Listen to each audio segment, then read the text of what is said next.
Acting పరంగా తండ్రిని మించిన తనయుడు. ఇక క్యారెక్టర్ పరంగా అయితే కొన్ని సేవలు చేస్తున్నారు ప్రజలకి. ఉపాసన మేడం గారు కూడా మంచి మంచి సేవలు చేస్తున్నారు.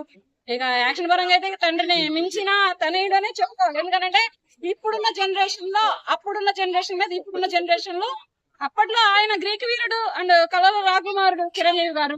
ఇప్పుడు ఈయన ఇలా కాదు, డ్రీమ్ బాయ్. అమ్మాయిలకి ఒక కళల రాకుమారుడు కాదు, కళ్ళ ఎదుట రాకుమారుడు అనమాట. అంత రామ్ చరణ్ గారు అలా తండ్రి కొడుకులు ఇద్దరు కూడా ఒక మన తెలుగు మూవీ ఇండస్ట్రీని ఒక పేరులో నిలబెట్టారు, ఇదిగా నిలబెట్టారు.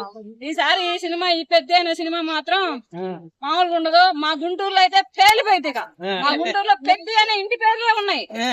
ఇంటి పేర్లలో పెద్ద మా కాపు సంఘాలలో నాయుడు సంఘాలలో ఇటువంటి పేర్లు ఇవన్నీ ఉన్నాయి. దీని మీద ఏంటంటే ఒక పెద్ద అంటే ఇక గుంటూరు మొత్తం ఇలా సముద్రం లాగా ఊగుతుంది అనమాట. గుంటూరు సిటీ వరకు గుంటూరు విజయవాడ అలా ఊగుతుంది. ప్రస్తుతానికి రామ్ చరణ్ గారు ముక్కు కూడా పెట్టుకున్నారు, కొత్తదనం కనిపించింది దానిలో. అతని ముక్కు కూడా తగిలిచ్చారంటే బుచ్చిబాబు గారు చాలా కొత్తగా ఉంది, చాలా బాగుంది. అది ఏంటంటే ఇంతకుముందు ఎప్పుడో వాళ్ళు ఒక 100 సంవత్సరాల క్రితం జెంట్స్ పెట్టుకునేవాళ్ళు. అంటే 3 ముక్కు పుడకలు ఇవి జెంట్స్ పెట్టుకునేవాళ్ళు, ఈ చెవు కాడలు ఇవన్నీ.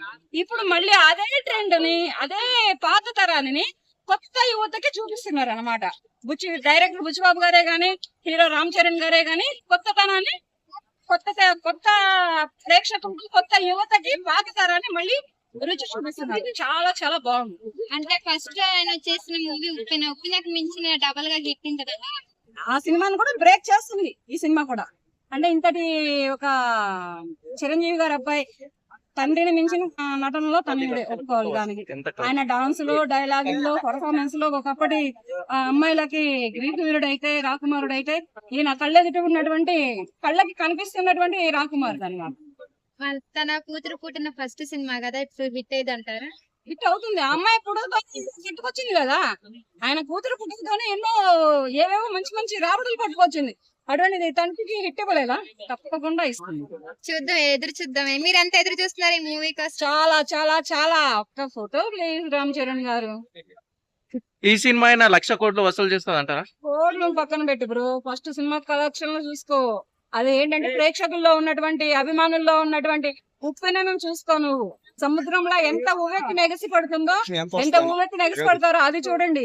ఇక కోట్లు అంటారా? వాళ్ళకేం తక్కువ? వాళ్ళకేం డబ్బులకేం తక్కువ కాదుగా. వాళ్ళు డబ్బుల కోసమే కాదు చేసేది, అది వాళ్ళ ఫ్యాషన్, వాళ్ళ నైజం, వాళ్ళ బర్త్ లో ఉన్నటువంటి బ్లడ్. మనలాంటి ఫ్యాన్స్ కోసం, ప్రేక్షకుల కోసం, ఫ్యాన్స్ కోసం చేస్తున్నారు అనమాట వాళ్ళు.